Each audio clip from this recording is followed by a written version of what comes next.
আপনারা ইতিমধ্যে অনেক বক্তৃতা শুনেছেন। আমার বক্তব্য খুবই সংক্ষিপ্ত, যেহেতু সময় অনেক গড়িয়ে গেছে। প্রধান অতিথি বক্তব্য রাখবেন। প্রিয় মিডিয়া বন্ধুরা, আজকে বাংলাদেশের 5ই আগস্টের পরে যে বাংলাদেশের জন্য স্বপ্ন দেখেছিলাম, যে বাংলাদেশের জন্য স্বপ্ন দেখানো হয়েছিল, আজকে সেখান থেকে মনে হচ্ছে যেন বাংলাদেশ অনেক দূর পিছিয়ে পড়ছে। আপনারা দেখতে পারতেছেন, এই যুব দলের একজন ভদ্র এবং অত্যাধিক নম্র এবং বিশেষ করে এই তহিদুলকে যৌথ বাহিনী ধরে নিয়ে কিভাবে নৃশংস পৈশাচিক তাকে প্রহার করে, মিডিয়ায় বন্ধুরা, পত্রিকায় তার ছবি বেরিয়েছে, যে নৃশংস এবং পৈশাচিক প্রহার করে তাকে হত্যা করা হয়েছে। একজন এই বাংলাদেশের যদি যৌথ বাহিনীর মানুষ হয়, মানুষ রূপে তাকে পরিচয় দিতে হয়, তাহলে ওইভাবে পৈশাচিক প্রহার করে একজন নিরীহ মানুষকে নির্মম ভাবে হত্যার দিকে পাঠিয়ে দিতে পারেন না। এই যৌথ বাহিনী কয়দিন ওই দুষ্কৃতিকারী আওয়ামী লীগকে ধরে ওইভাবে প্রহার করেছে। আমরা চাই না একটি মৃত্যুর জন্য আরেকটি মৃত্যু, কিন্তু আমরা বলতে চাই, আজকে বাংলাদেশের যারা আইন শৃঙ্খলা রক্ষাকারীর কাজে নিয়োজিত, তারা আর পারবেন না। আওয়ামী লীগকে প্রতিদান দেওয়ার চেষ্টা করবেন না।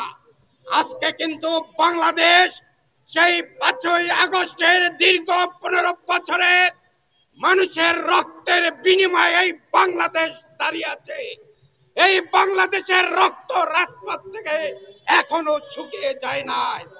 এখানে এই যে বীর মুক্তিযোদ্ধা সালাম ভাই আছে, একজন অস্ত্র হাতের বীর মুক্তিযোদ্ধা, এখনো বাংলাদেশ একটি নিরাপদ রাষ্ট্র করার জন্য জীবন জৈবন দিয়ে তার রাজপথ থেকে চালিয়ে যাচ্ছে। রাজপথ থেকে তারা আওয়াজ তুলছেন এই বাংলাদেশকে রক্ষার জন্য। কিন্তু 5ই আগস্ট যাদের রক্তের বিনিময়ে এবং আন্দোলনের বিনিময়ে এই ডক্টর মোহাম্মদ ইউনূস যে উপদেষ্টা মন্ডলী আজকে রাষ্ট্র চালাচ্ছে, কিন্তু রাষ্ট্রের কাছে জবাবদিহি করতে হবে। প্রিয় বন্ধুরা, কখনো গাছের চেয়ে ফল বড় হয় না।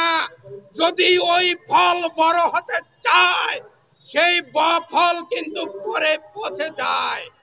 আমি বলতে চাই, ডক্টর মোহাম্মদ ইউনূস, আপনি যদি গাছের ফল হওয়ার চেষ্টা করবেন না, আপনার উপদেষ্টা মন্ডলীতে থামান, এখনো থামান, সময় আছে।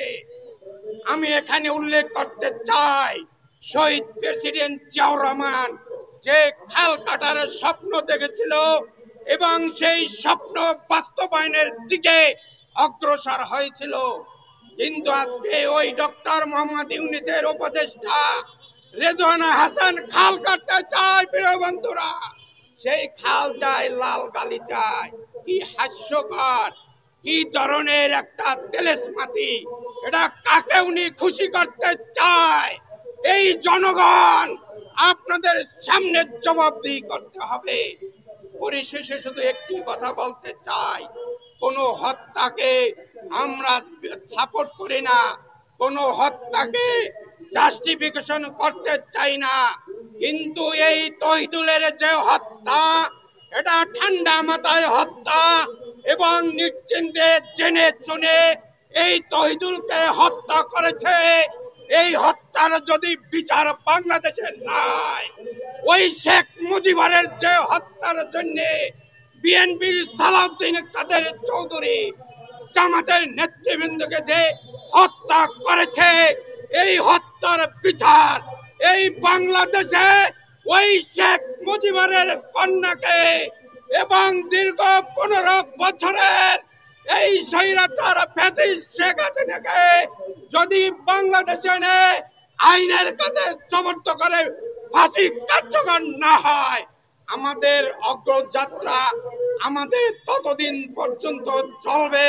এই সালাম ভাইদের নিয়ে আমরা ততদিন পর্যন্ত এই রাজপথে থাকবো। প্রিয় বন্ধুরা, সাবধান, ওই আওয়ামী লীগের নিষিদ্ধ ঘোষিত আবার তারা রাস্তায় নামার চেষ্টা করতেছে। তাদেরকে প্রতিহত করবেন, আইনের কাছে সমর্থ করে দেবেন। জাতীয়তাবাদীর সৈনিকেরা কখনো ভয় পায় না, এই ভয় পায় আওয়ামী লীগেরা। তাদেরকে প্রতিহত করে সোনার বাংলাদেশ গড়ার স্বপ্ন দিয়ে সবাইকে আমন্ত্রণ জানিয়ে শেষ করছি। বাংলাদেশ জিন্দাবাদ।